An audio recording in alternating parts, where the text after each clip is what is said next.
Hey, hey, hey, salut les amis, c'est David de la Forge Pokémon. Ah non, pas du tout. On se retrouve ensemble pour ce tout premier épisode de Warden les bons tutos sur EVE Online. Grosso modo, la série visera à expliquer en détail, ou à la grosse, comme on dit. La grosse sauce sur le nom de ma bite. Le contenu du jeu EVE Online, comme le PvE, la production, le PvP, ou l'exploration, dont le tutoriel des enfers de 3 heures, messieurs, dames, est déjà disponible sur la chaîne. Donc n'hésitez pas à aller jeter un coup d'œil. Alors je vois déjà venir Warden, pourquoi refaire un tuto sur un truc qui a déjà lancé 3 heures? Eh ben parce que c'est ma chaîne et je fais ce que je veux, donc bouffe tes morts. Non, plus sérieusement, les trucs spécifiques du genre les Ghost Sites ou les Sleeper Cache, il vaut mieux les traiter dans une vidéo spécifique, parce qu'on peut donner plus d'infos et s'attarder plus longuement sur les détails cruciaux. Allez, mais... Oh putain, je me suis niqué à la main. Allez, mesdames, messieurs, sans plus tarder, on va passer au tuto et on va se baser sur un run de Ghost Sight que j'ai record pendant un live Twitch, dont le lien est disponible dans la description. N'oubliez pas. Abonnez-vous, bordel! Alors déjà, première chose, les Ghost Sight, c'est quoi? Parce qu'on parle de... Ah, on sait toujours pas ce que c'est. Hein? Donc les Ghost Sight, c'est des types particuliers de data site que vous trouvez dans tous les types d'espaces. High sec, low sec, null sec et wormhole. Ils se distinguent très généralement des autres data sites par leur nom. Par exemple, le nom se décomposera ainsi: difficulté du site, nom de la faction pirate, suivi de Covert Research Facility. Alors, le tout premier point important par rapport à ça, c'est que la faction pirate n'a aucun impact sur le site, aussi bien en termes de mécanique que de loot. Deuxième point, c'est que la difficulté est déterminée par l'espace dans lequel vous êtes.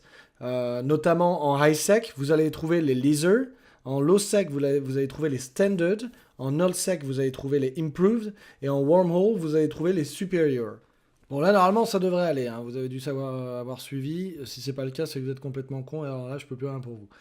Donc, chaque niveau de difficulté va évidemment jouer sur la qualité du loot, mais aussi sur la difficulté des cannes présentes sur le site en termes de hacking.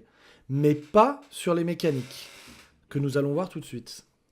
Alors tout de suite, je fais une parenthèse pour pas qu'on soit paumé. Ce qu'on appellera les cannes à partir d'ici, c'est les espèces d'entités que vous devez hacker pour récupérer son contenu. Hein. Les espèces de coffres flottants. Ok? Ok? Il vous encule avec ses portables, il vous encule. Alors du coup, vous vous demandez déjà, mais Warden, c'est quoi la particularité des Ghost Sites? Ça fait déjà 10 minutes de vidéo, et tout ce que ça fait, c'est la plus active pour la chaîne Twitch. Eh ben je vais te le dire, moi petit fils de p***. Alors les Ghost Sites, c'est considéré comme les sites d'exploration les plus dangereux, car le taux de décès, on va appeler ça comme ça, y est le plus élevé.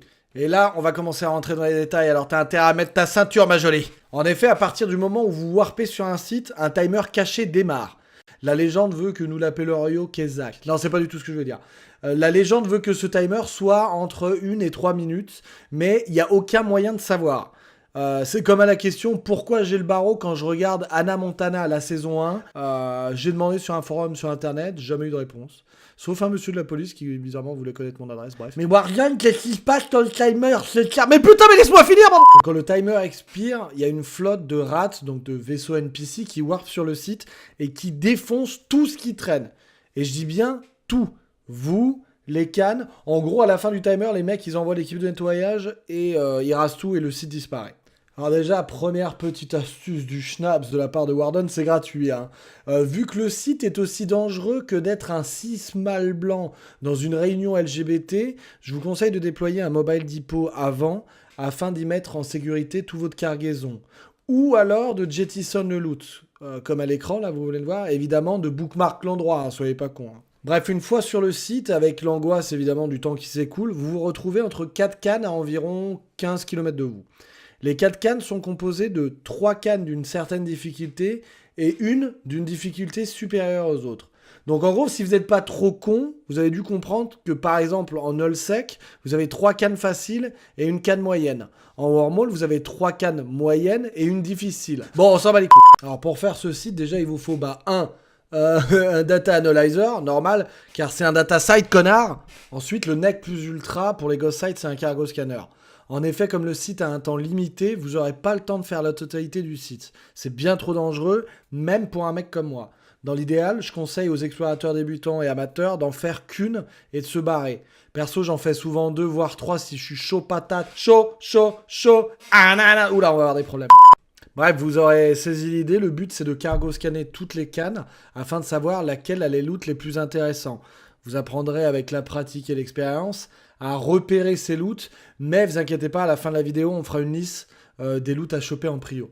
Voilà, donc après c'est très simple. Une fois que vous avez décidé quelle canne est la plus valuable, laquelle est à looter en priorité, il vous reste plus qu'à burn dessus et commencer votre piratage informatique. Oui mais oh, ça a l'air simple non au final. Mais vous vous souvenez quand je vous disais que c'était un des sites les plus dangereux? Ouais, vous en souvenez ou pas? Parce qu'il y a une putain d'enculade. Parce que c'est pas fini. Si vous échouez le hacking, peu importe la putain de raison, et il n'y en a pas qu'une, votre virus a plus de PV, vous annulez le hack, vous cassez la portée du data analyzer, vous essayez de warper pendant le hacking, la canette vous pète à la gueule et vous one-shot vos grosses darons les singes.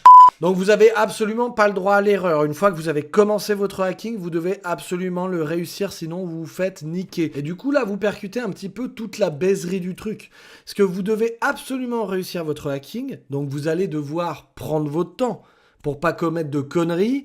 Mais comme le timer tourne derrière vous, vous allez devoir aller vite. Vous voyez le paradoxe ou pas ?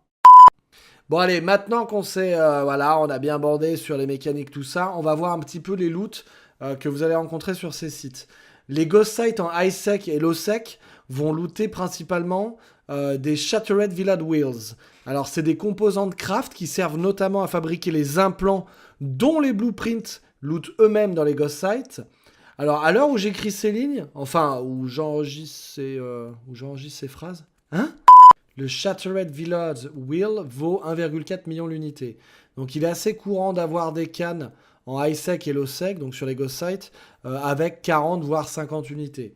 En high-sec et low-sec, vous allez aussi trouver des blueprints des mid-grade Ascendancy. En high-sec, vous allez trouver du alpha au gamma, et en low-sec, du delta à l'oméga. Alors pour rappel, les sets d'implants sont constitués de 6 implants. Alpha, bêta, delta, epsilon, gamma et oméga. En général, je vous conseillerais de hacker les cannes avec les blueprints en priorité, car c'est souvent, pas toujours le cas, mais souvent le plus rentable. En nullsec et wormhole, là par contre vous allez trouver de la merde en termes de loot non blueprint. Les Shattered Village Wheels que vous trouvez en high-sec et low-sec sont remplacés en nullsec et wormhole par les Covert Research Tools, qui valent environ 450 000 ISK l'unité. Les cannes en contiennent de temps en temps une trentaine, mais rarement plus, donc c'est vraiment de la merde en boîte. Hein. Littéralement. LOL. La véritable value, elle va venir des blueprints que vous allez trouver sur ces sites. Le plus souvent, vous allez trouver des blueprints de Mobile Depot et de Mobile Tractor Unit Faction.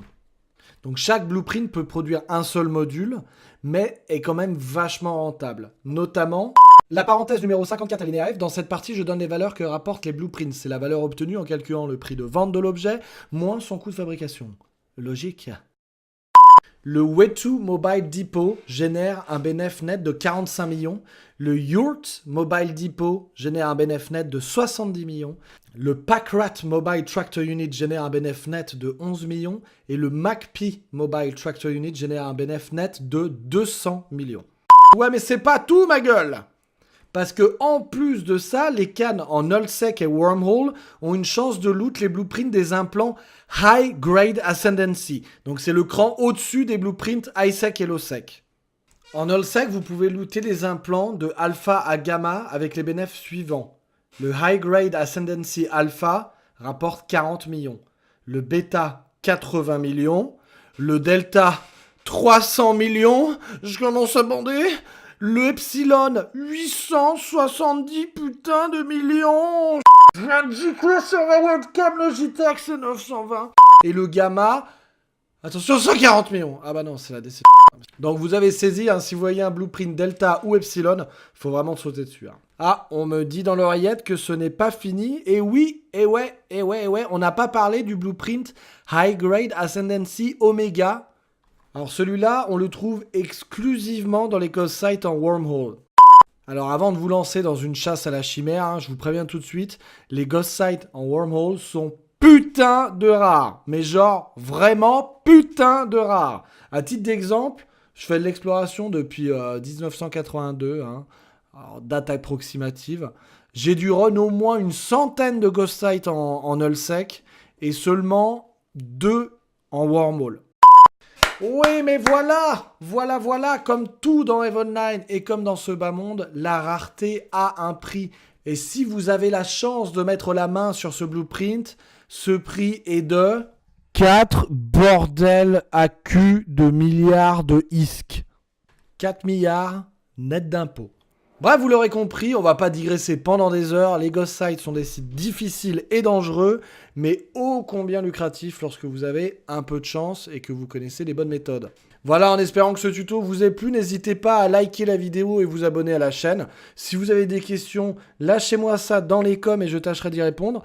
Dans la description, vous avez le lien de la chaîne Twitch sur laquelle je fais très souvent de l'exploration en live avec plein de bonnes astuces. Donc n'hésitez pas à suivre la chaîne pour savoir quand je suis en live. Je vous remercie à tous d'avoir regardé et je vous dis à bientôt pour un nouvel épisode de Warzone et bons tutos. Zbra!